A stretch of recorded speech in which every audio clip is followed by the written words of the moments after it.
self preparation versus mentor led preparation, there has always been a debate on that. Okay, and there is no specific perfect answer to this particular question. Okay, even people with self studies have been able to clear the examination. So there is no denying the fact that self preparation may lead to selection. The only thing what mentor led preparation provides is a guided preparation.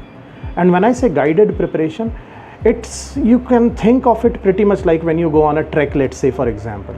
So you go on trekking, there is one way, you go solo trekking, okay, you figure out your own path, your own way. Sometimes you may wander off here or there, you come back, you realize, and you again start treading on the path.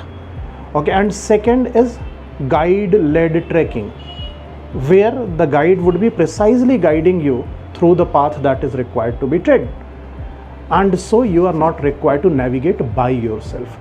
That is the only difference that I see.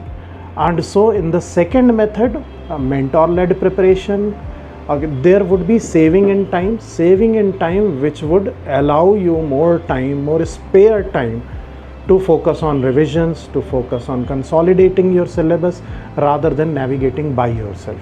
But again, to clarify, it's not that self preparation will not lead to selection, only coaching is required. There is nothing like that. There are just few nuances which are there. Anyone should be able to do it with or without coaching as well.